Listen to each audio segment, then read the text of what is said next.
Oilangga hammasini aytaman. Vaqt aka. Nega bunaqa qilyapsiz? Bilasiz-ku, bir paytlar biz do'st bo'lganmiz. Do'st? Sen bu yerda mazza qilib to'ylar qilib yurding. Men bo'lsam panjara ortida chirib yotdim, tushunyapsanmi? Men uchun do'stlik o'sha kuni o'lgan, tushundingmi? Yer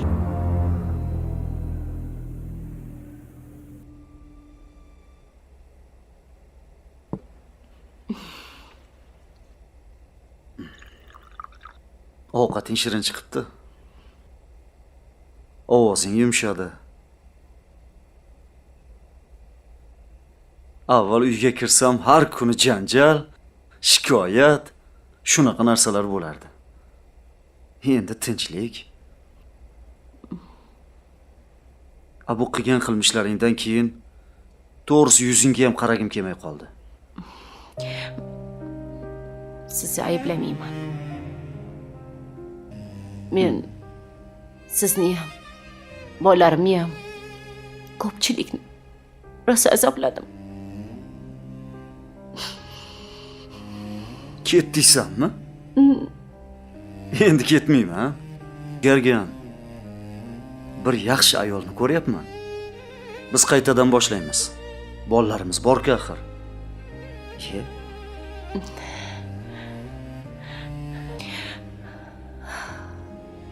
Mana shu uyimiz endi tinch va yorug' bo'ladi.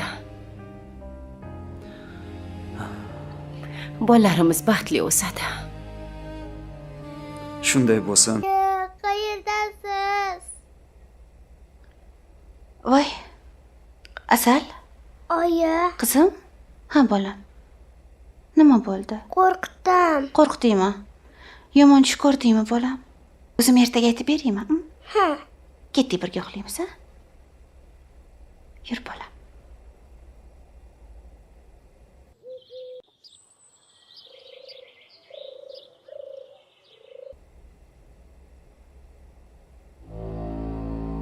Aka, nimaga hol? Ha, o'g'lim. Yana qanaqa qarz haqida gaplashyapsan? Axir men tillalarim. Foiz tug'gan ekan. Bolama. Bolama. Xavotir olmang onajon. Men o'zim.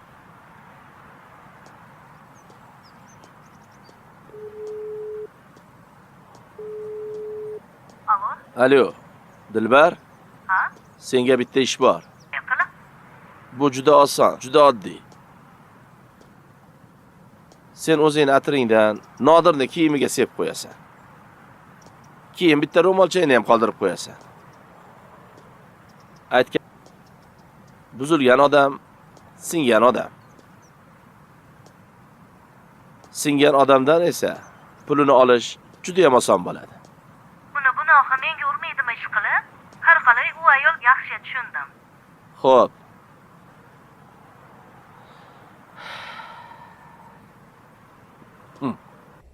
Ana. To'xtang. Ana. Orqaga yur Orqaga bo'lmaydi. qaytmaydi-ku. Bo'pti. Uxladim. Hali hech bunaqa uxlamagandim. Uy tinch bo'lsa, yurak ham tinch bo'lar ekan-da. Yurdim. Meni ham anchadan. Endi esa kimga nima yaxshilik qilsam ekan deb o'ylayapman.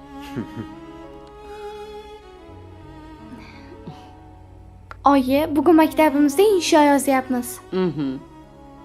Meni oilam degan mavzuda.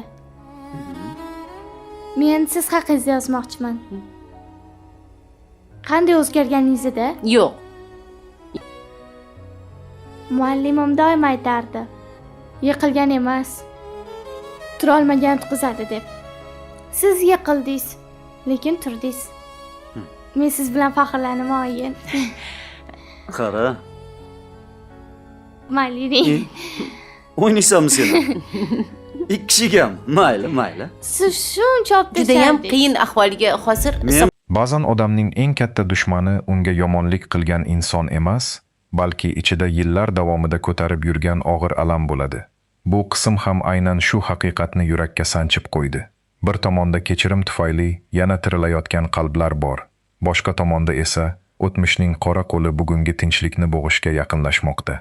Eng dahshatlisi shundaki, hamma endi yorug'likka chiqayotgandek tuyulgan paytda zulmat eng ayyor yo'l bilan qaytib kelmoqda. Tong sahardan hovlini supurayotgan Robiyaning holati ko'zga tashlanishi bilan bu uyda nimadir o'zgargani seziladi. Bir paytlar erinchoq, sho'x, injiq ko'ringan kelin endi boshqacha. Uning harakatlarida mas'uliyat bor, chehrasida tarbiya bor, uyga bo'lgan munosabatida esa chuqur ichki o'sish ko'rinadi. Gulbahorning ham ko'ngli yumshab qolgan. U endi Robiyaga avvalgidek shubha bilan emas, quvonch va e'tibor bilan qaraydi. Oddiy nonushta tayyorlash, erta uyg'onish, hovli supurish kabi mayda ko'ringan ishlar aslida bu oiladagi yaralarning asta-sekin bitayotganidan darak beradi. Chunki katta murosalar ko'pincha shovqin bilan emas, aynan mana shunday sokin odatlar bilan boshlanadi. Lekin bu qismning haqiqiy yuragi Qumrining sindirilgan g'ururida yashirin edi. U o'zining butun umrini hasad bilan, gina bilan, birovning baxtiga chiday olmaslik bilan o'tkazganini nihoyat tan oldi. Bu oddiy tavba emas edi. Bu bir ayolning o'zining eng xunuk qiyofasiga tik qarashi edi. U Ovsinning oldiga tiz cho'kib kelganida aslida faqat kechirim so'ragani yo'q, u o'sha kungacha ichida yig'ilib kelgan butun og'irlikni yerga qo'ymoqchi bo'ldi. Chunki ba'zan odam yomonlik qilganidan ko'ra, o'sha yomonlik bilan yashashdan ko'proq holdan toyadi. Qumri ham aynan shunga yetib kelgan edi. U o'g'ri tamg'asi, sharmandalik, kasallik, oilaning parchalanishi kabi kulfatlarning hammasida o'z qo'li borligini tan oldi.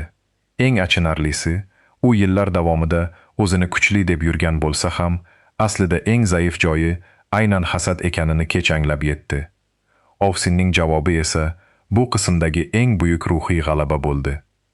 U qasosni tanlamadi, alamni ushlab qolmadi, dushmanini sindirishga urinmadi. Aksincha, kechirish orqali ham o'zini, ham qarshisidagi odamni qutqardi. Ovsinning bu qarori tashqaridan qaraganda yumshoqlikdek ko'rinishi mumkin. Lekin aslida bu ulkan ichki qudrat. U juda aniq tushunib bo'lgan. Gina yurakda qolsa, dushman tashqaridan emas, ichkaridan yutadi.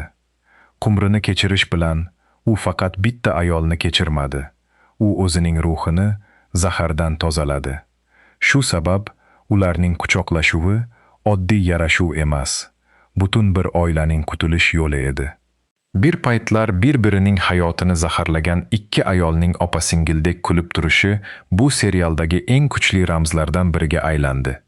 Qumrining ko'z yoshlari oldin ko'p ko'rilgan bo'lishi mumkin, lekin bu safargi yig'i boshqacha edi.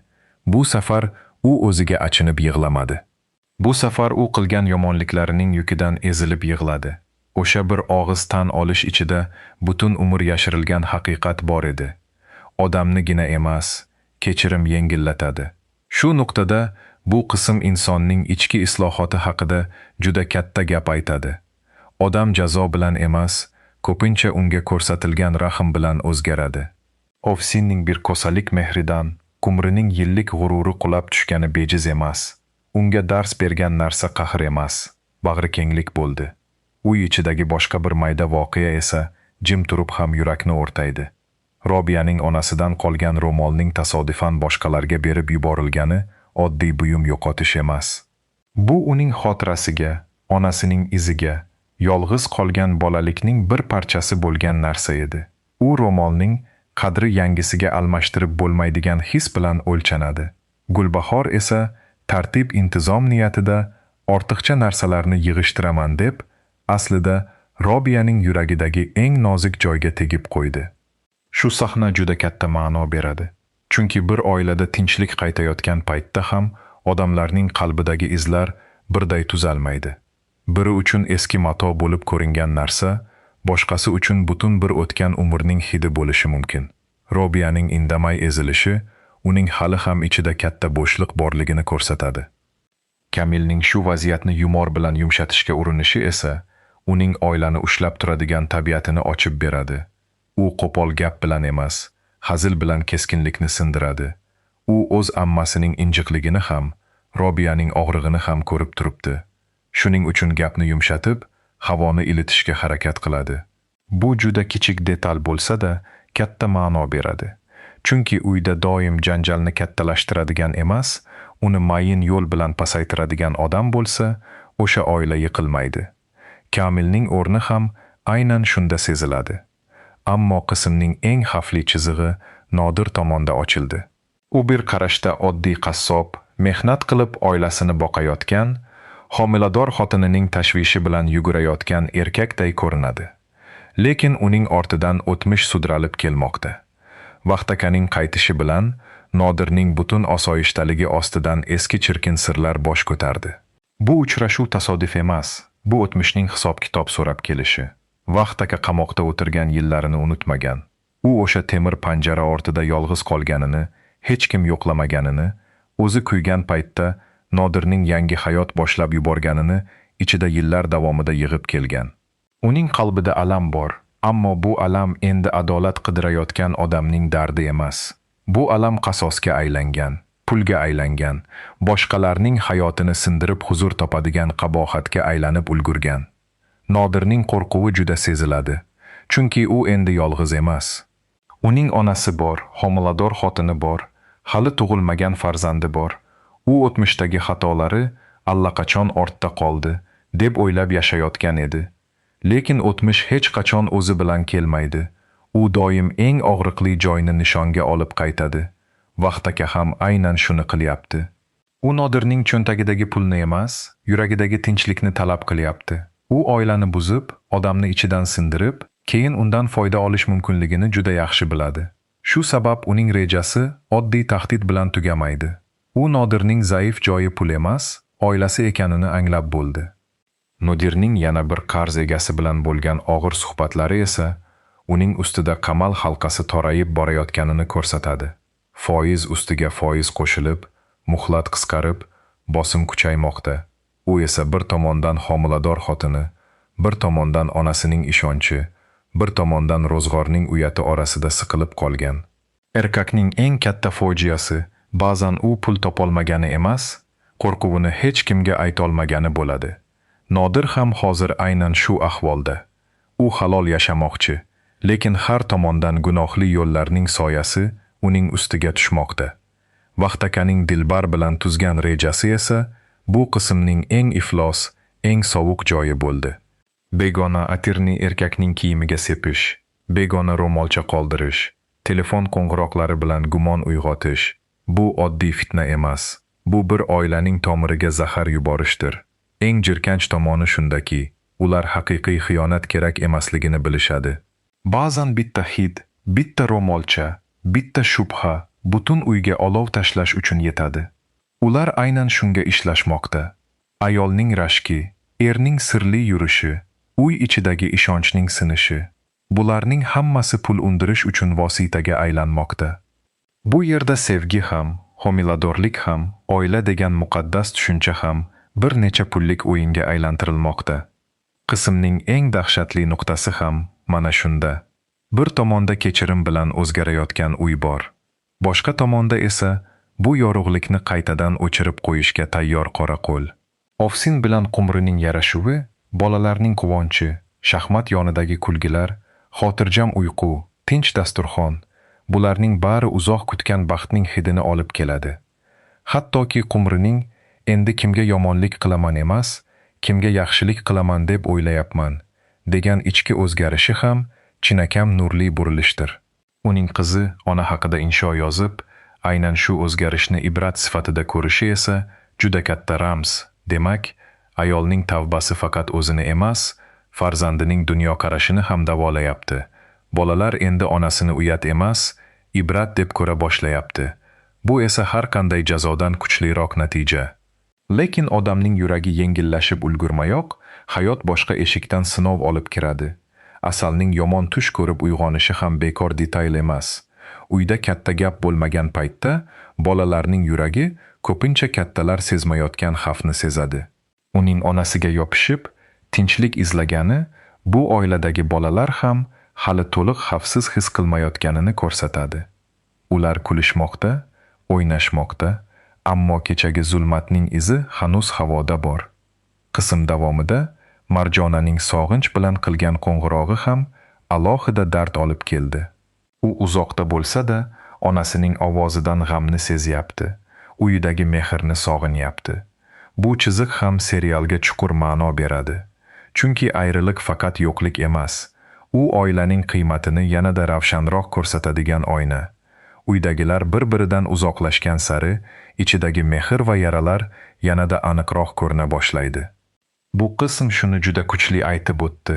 Insonning eng katta sinovi dushmanini yengish emas, o'zining ichidagi zaharni chiqarib tashlashdir.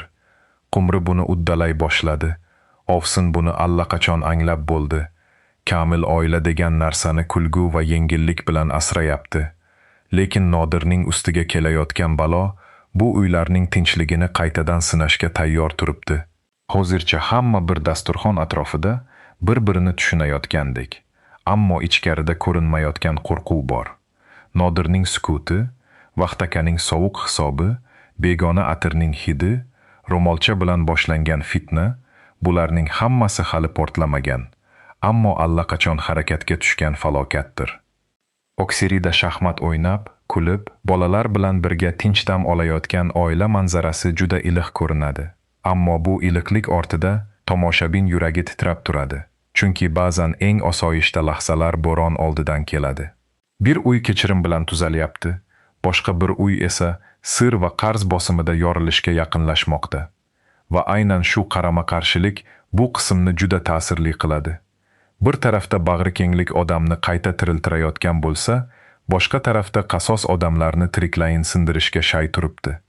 Shu bois bu hikoya tugagandek emas, aksincha har bir qahramonning yuragida yangi sinov boshlanayotgandek tuyuladi. Eng og'ir savol esa havoda qoladi. Kechirim bilan yengil tortgan qalblar o'tmishning yangi zarbasiga ham bardosh bera oladimi? Yo bo'lmasa, endi sinov bu gal boshqa uy eshigini buzib kiradimi?